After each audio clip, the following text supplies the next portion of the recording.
I really found funny, and Chris Cody pointed this out to me before we started recording, that the reaction to the Tom Brady retirement announcement has been hilarious because every chyron requires couching. They're terrified. It says, like, Tom Brady retires for now.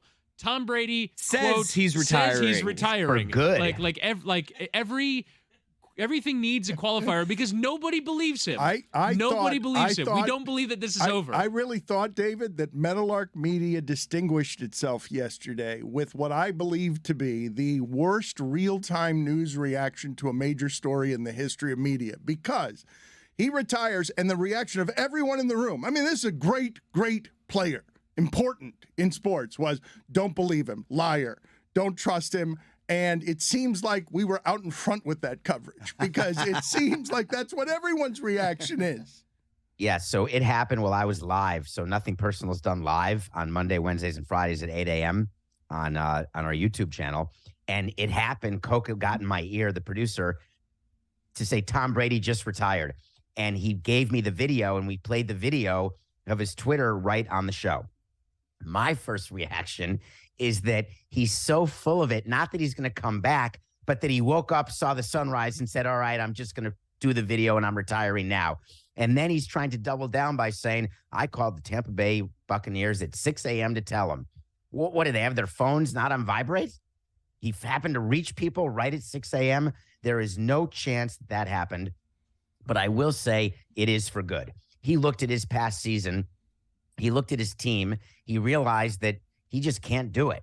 And so good for him for starting his Fox deal. But don't give me the BS that he's doing to spend more time with his family. No retired player retires because they want to spend more time with their family.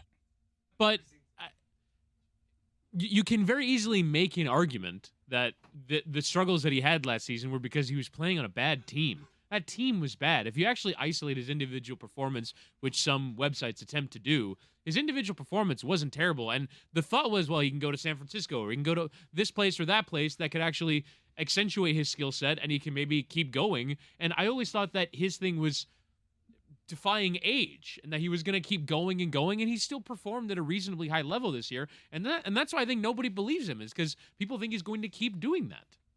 I bet you right here now, and you can replay the tape at some point, Tom Brady will never wear a National Football League uniform again, ever. He is going to take his soft landing, his pillow job, his puffy job replacing Greg Olsen, and he is done because he recognizes that the opportunity for him to keep winning, no matter what system he's in, has diminished to the point where the juice is not worth the squeeze. And the juice for him is only adding Super Bowls, and the squeeze Roy, what is was getting that sound, Roy? What was that sound? Squeezing the juice. He's right. I do love a good squeezing of juice.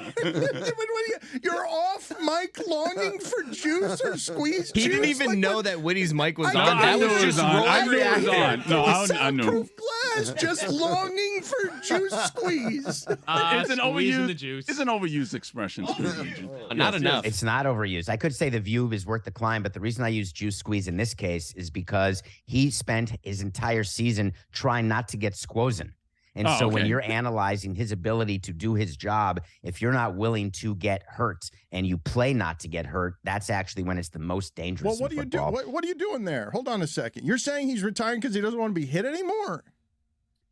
I'm saying he's retiring because he doesn't want to be hit anymore and recognizes that when you're not willing to be hit, then you're not going to be effective, and your ability to win a Super Bowl goes to zero, and there's no other reason to play when you've got a $37 million a year job waiting for you. Okay, but let's not be cynical for a moment, because I really did think the coverage, ours chief among them, really bad yesterday. What? Of a pretty seminal thing, if it is indeed so, that the athlete of our times, the Michael Jordan, the new Michael Jordan for this era, the only guy you'd put above LeBron and Serena for what this generation has seen, he retires, and it couldn't be a celebration because we already did that last year, when he didn't mean to retire. Mm-hmm. The whole thing was botched. Mm-hmm. The Dolphins end up not getting him. And, boy, he would have looked good with Tyreek Hill. Only because of the Jalen Flores lawsuit, by the way. I want you to imagine him in that offense this year, because this is the move he was trying to make a year ago, and it cost him his marriage. But, David, you can't say individual measurements in that sport. You cannot say he was bad last year. He could still play the position clearly and obviously.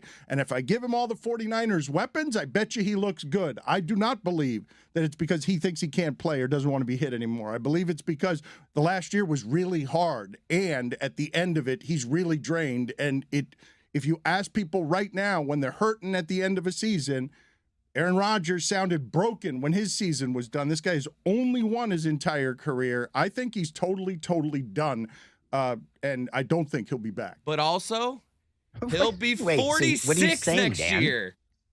Are you saying that he's coming back or he's not coming back? I don't believe that he is coming back. I don't believe we will ever see him play again. That's all I said. I know you said that, but the group doesn't you're believe saying that. for different reasons, though. Like, Dan, you're saying because last year was hard, like in every respect, not just in the football respect.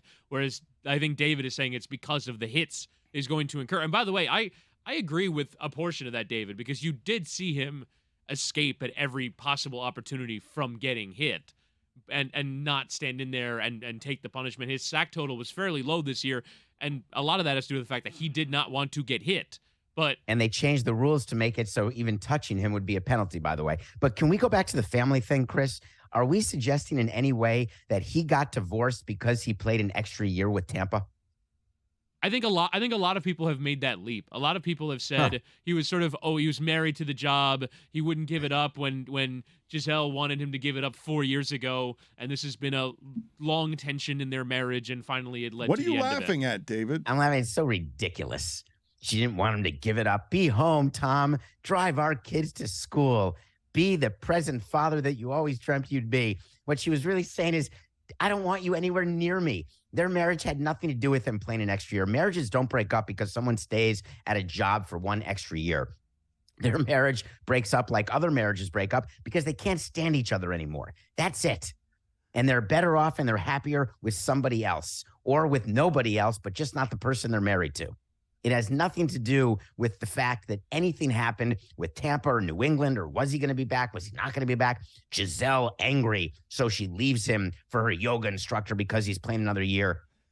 Give me reportedly, allegedly, rumored by the internet. We don't know that's true. We're all speculating, though, David. You're acting like you know that that's true. I mean, I know how people. I know why people get divorced. Yeah, I mean, it does make sense. It had to be something bigger than just football, but football could have been a factor.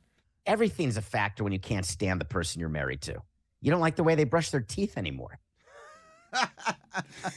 Giselle got into his Instagram comments and just said, wishing you only wonderful things in this new chapter in your life. And a whole lot of people saw that "your" as a wet fish in his face. Like that was, and I just read it as like, well, that's nice. She's sending a lovely comment to her ex-husband. Like, don't think you're coming back because you did this finally after all of our conversations about it. Your distance. I think it's because they will forever be bonded because they have children. He still has to hang out and talk to Bridget Moynihan.